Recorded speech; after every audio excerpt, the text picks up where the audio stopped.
Janaki versus state of Kerala എന്ന ചിത്രത്തിന്റെ പേരുമാറ്റം എന്തിനാണെന്ന് സെൻസർ ബോർഡ് ഇതുവരെ വ്യക്തമാക്കിയിട്ടില്ലെന്ന് അണിയറ പ്രവർത്തകർ. ചിത്രത്തിന്റെ സെൻസറിംഗിനായി വ്യാഴാഴ്ച റിവ്യൂ കമ്മിറ്റി സിനിമ കാണും. സെൻസറിംഗ് വിഷയത്തിൽ അണിയറ പ്രവർത്തകർ നൽകിയ ഹർജി ഹൈക്കോടതി ഇന്ന് പരിഗണിക്കും. സെൻസറിംഗിനായി ജൂൺ 18-നാണ് റീജിയണൽ സെൻസർ ബോർഡ് അംഗങ്ങൾ Janaki versus state of Kerala എന്ന സിനിമ കണ്ടത്.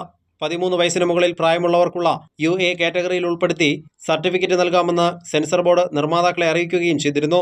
സെൻസർ സർട്ടിഫിക്കറ്റിനായി കാത്തിരിക്കുന്നതിനിടെയാണ് സിനിമയുടെ ജാനകി എന്ന ടൈറ്റിലും കഥാപാത്രത്തിന്റെ പേര് മാറ്റണമെന്ന് റീജിയണൽ സെൻസർ ഓഫീസർ നിർമ്മാതാവിനെ ഫോണിൽ വിളിച്ചാവശ്യപ്പെട്ടത്.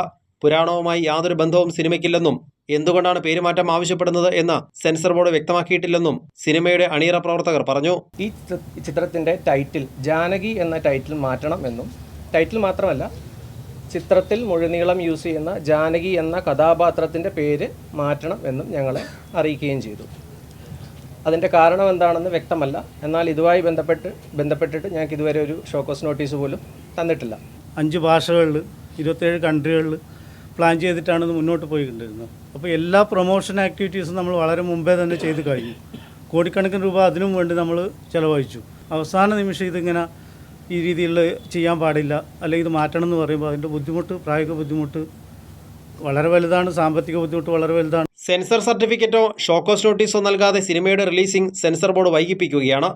ഇക്കാര്യം ചൂണ്ടിക്കാട്ടി സിനിമാ നിർമ്മാതാക്കൾ നൽകിയ ഹർജി ഹൈക്കോടതി ഇന്ന് പരിഗണിക്കുന്നുണ്ട്. ഹർജി ഹൈക്കോടതിയിലെത്തിയതോടെ സെൻസർ ബോർഡ് റിവ്യൂ കമ്മിറ്റി വ്യാഴാഴ്ച മുംബൈയിൽ ചിത്രം കാണുമെന്ന് അറിയിച്ചു. നിലവിൽ സിനിമയുടെ പേര് മാറ്റാൻ ഉദ്ദേശിക്കുന്നില്ലെന്നും നിയമപോരാട്ടം തുടരാനാണ് തീരുമാനമെന്നും സംവിധായകനും നിർമ്മാതാക്കളും വ്യക്തമാക്കി. കൈരളി ന്യൂസ്, കൊച്ചി.